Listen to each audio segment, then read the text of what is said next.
Hey folks, welcome back to breaking down this chop of the day. I'm going to show you how to play this solo that we talked about in the last video on the sax, because it is a sax solo. So let's give it a listen, and I'm going to play along, and yeah. Alright, so here we go. That's unmuted. There we go.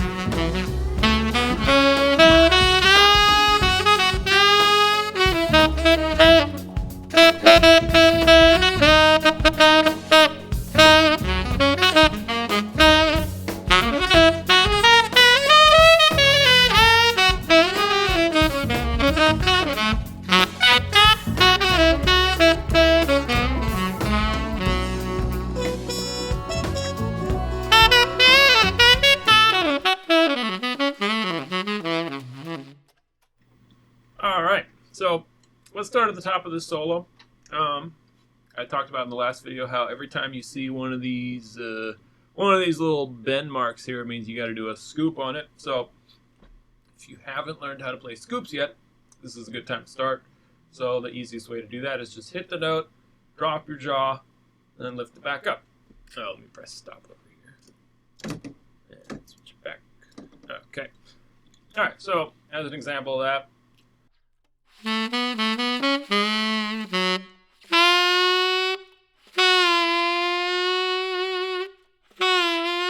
that's actually the same way that vibrato works. So with vibrato, you just drop your jaw and bring it back up. It's almost like you're saying ya, ya, ya, ya, ya, or va, va, va, va, va.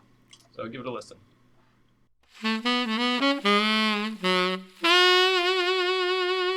So you can kind of hear the way it's controlled. It's not that there's like a fixed tempo to it, but you know, everybody finds their own speed that they do it. Okay, so a big part about this song is whenever this note is played, that's got like a,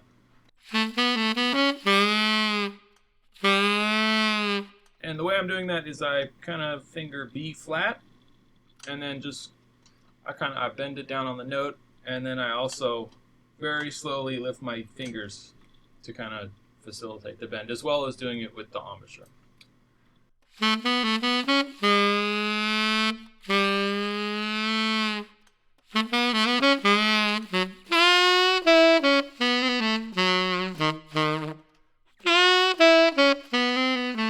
So for that part, for the D right there, we use it with the side D key.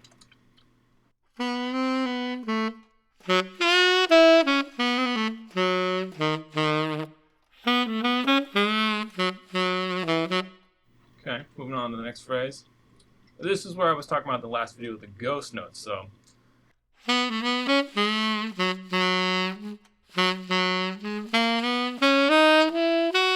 So the way these are accomplished for me, a lot of people do it differently. This is the way that I learned. Is I take my tongue and I rest it against the reed just enough to slow the reed down from vibrating, but enough so that it can still vibrate. So it's almost like going.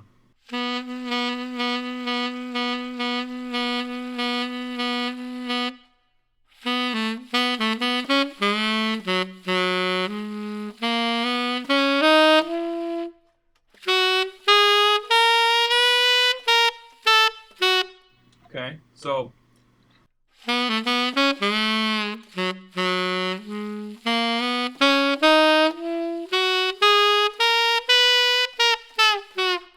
and for those three notes, I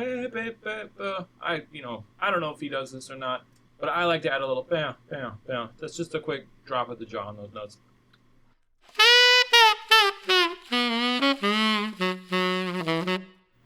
So one more time.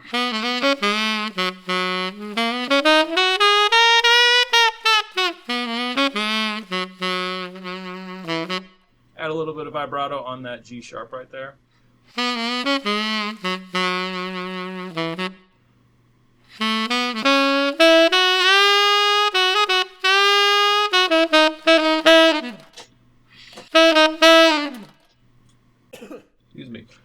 it sounds like on the video right there that he's kind of switching between playing F sharp this way and playing it with this F sharp.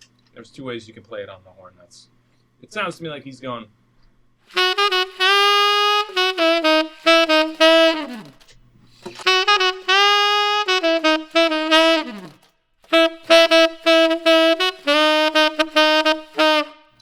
Now that spot right there where you see the little plus icon, right? Yeah, he's doing an alternate fingering for the F sharp, which is accomplished by playing B, low B, with the octave key and getting the overtone. If you're not familiar with their overtone series, it is this sound.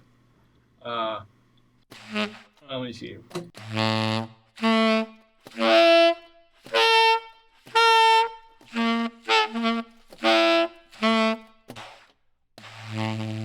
Oh, I need to shove those. Anyway, you get the idea. So that spot, you just practice going, play your F sharp normally, and then play the B with the octave key. So.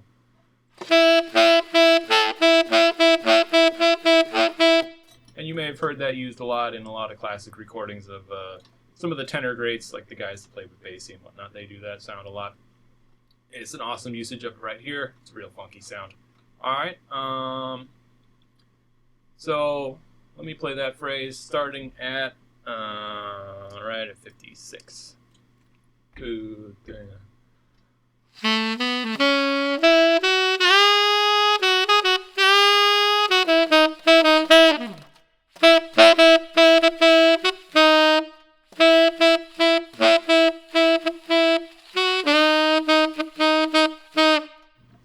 So there's a couple ways to note about how to play this grace note here.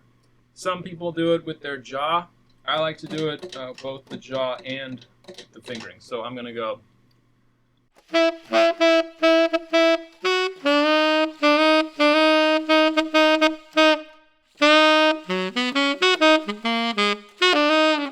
Oh, I messed that part up right there. That's all right.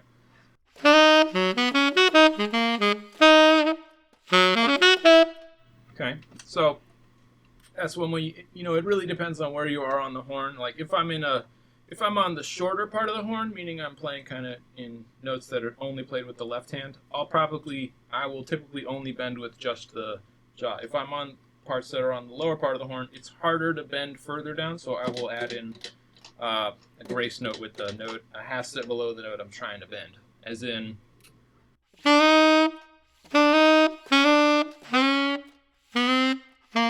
See right here on the top, I'm able to do it with the jaw much more because I'm doing it on a shorter part of the horn where the tube itself is shorter. So, moving on, you start on this phrase right here.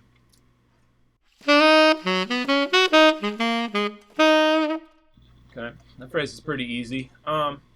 It's the kind of thing where you really need to just, you got to shed your triad pairs for that one.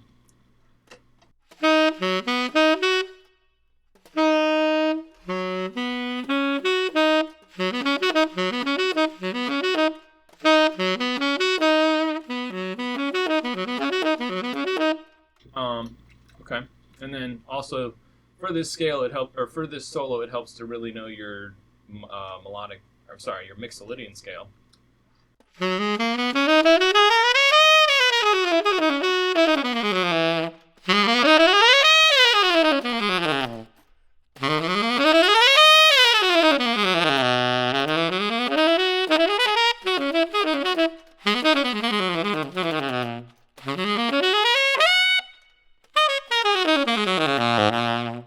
Okay.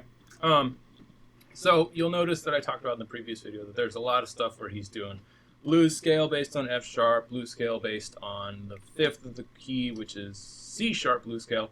So on tenor, that means we're playing in G sharp blues scale and also C sharp blues, E flat or D sharp blues scale. So G sharp blues scale.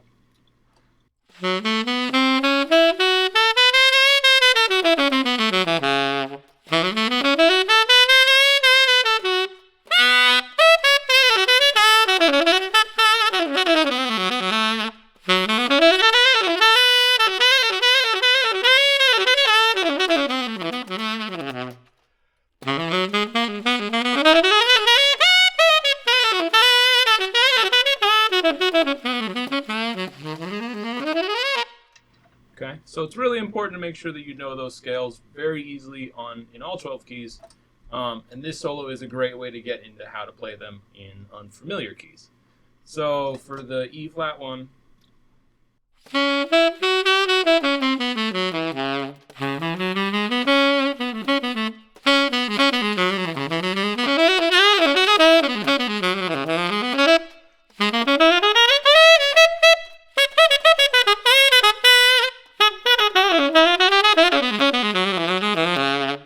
okay, so you can also kind of blend it in with the your major 6 pentatonic.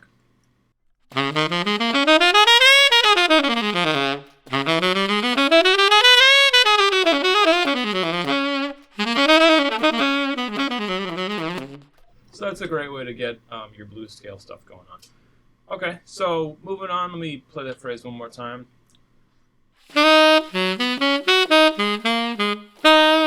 Okay, and then we have this triad approach to the, what's the name of this scale? The Mixolydian scale for us, that would be the G sharp Mixolydian scale. So we're going to play a G sharp major triad and then the G sharp Mixolydian scale, starting on the 7th, going up to the 7th. So there's our 7th.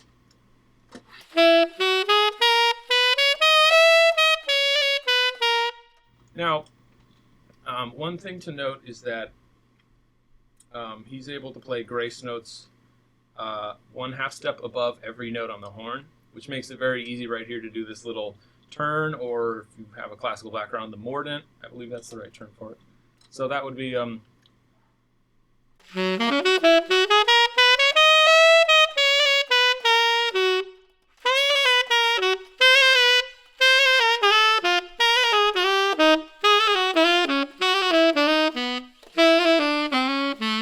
so being able to kind of, do the licks in that regard, in all 12 keys and whatnot.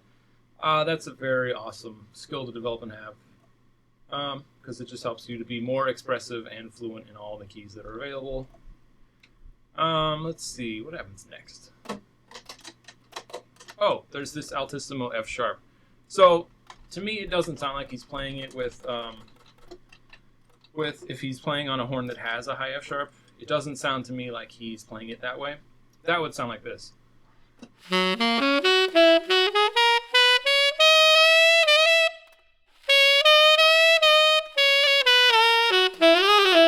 So for me, once I learned how to play everything with forked F, with the forked F key, it's really rare that I'm going to use the side keys, because it's just a lot easier to get those notes to pop out.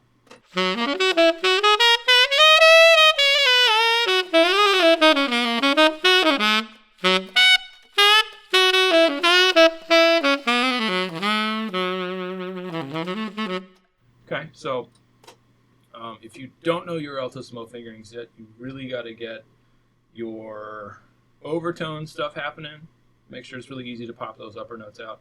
The easiest one to start with is the F.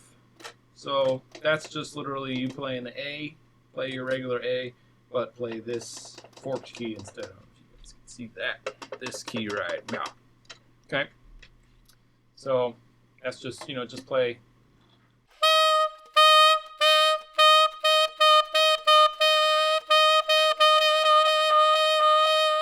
So that's an easy way to learn to shed those notes. To get them under your fingers quickly, just kind of shed your scales from the bottom of the horn all the way up as high as you can go, including those notes, all the way back down. This horn's kind of leaky, so I can't start at the very bottom. I have to start in the middle, go up, go all the way down, and go back up to the middle. I'm still covering all the notes, but you get the idea. So if you have a leaky horn, that's kind of a way to get around it. So let's check out this lick one more time.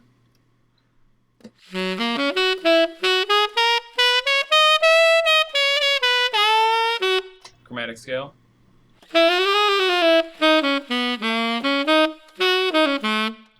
Okay. And then for this part here, we have a high altissimo G sharp.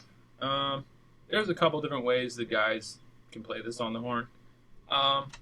For me, I've never really been able to get it to pop out with this typical way that you play, which is 1, 3, 3, and then like side C. That just doesn't really work well on this horn. So I have another way of playing it, which is I'm basically playing the high A fingering, and then I add 1 and side B flat. So.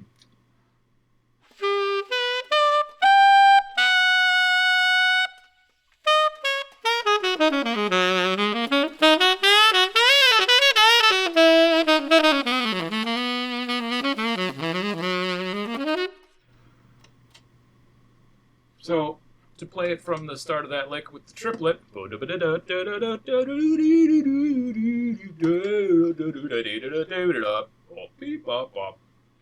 let's go through that lick.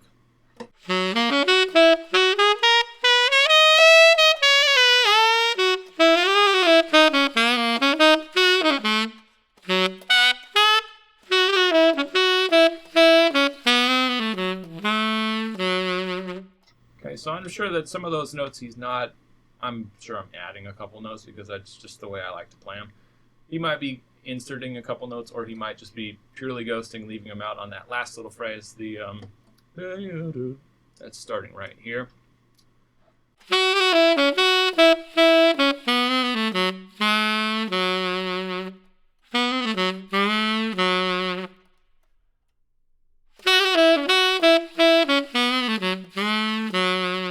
So let's play the solo from the top because it's pretty easy as long as you're familiar with the key, you're familiar with your blues scale, you're familiar with your melodic minor scale, you're familiar with bending, and you're familiar with a couple altissimo notes.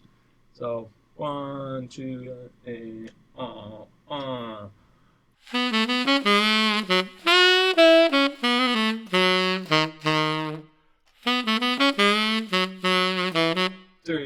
4, 1, 2, 8.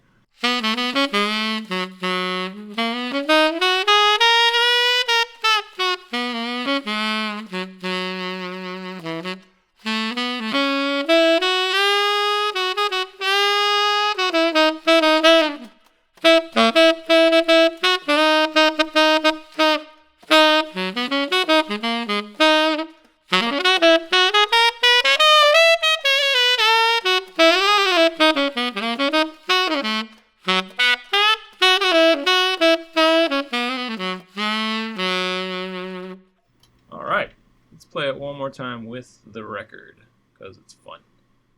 That's the way you should be shedding this stuff. You should be shedding it with the record and then without the record.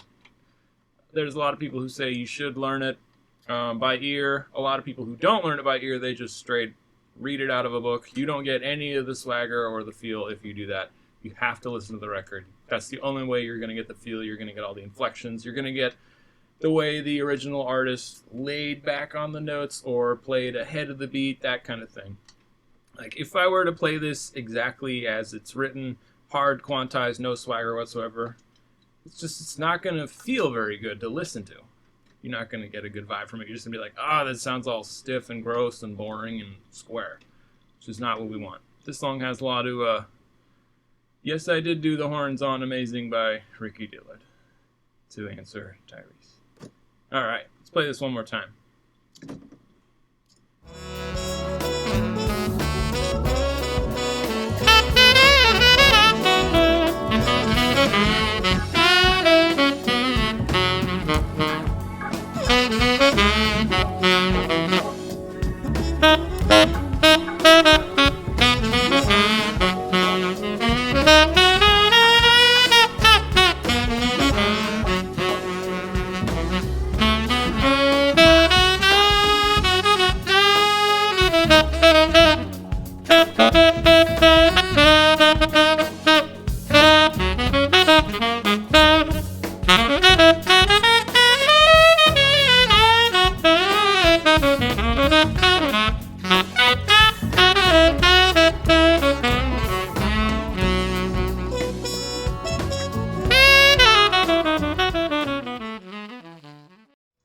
Alright, just having a bit of fun at the end there. Alright, so there you go. That's how to play Kirk Whalum's tenor solo from the song For the Cool View from the album, Music of Babyface, or or the Babyface Songbook. I can't remember. Anyway, I hope you enjoyed that. If you want to know some more stuff, be sure to like and subscribe. I'll be posting more videos. Awesome. Thanks for checking it out.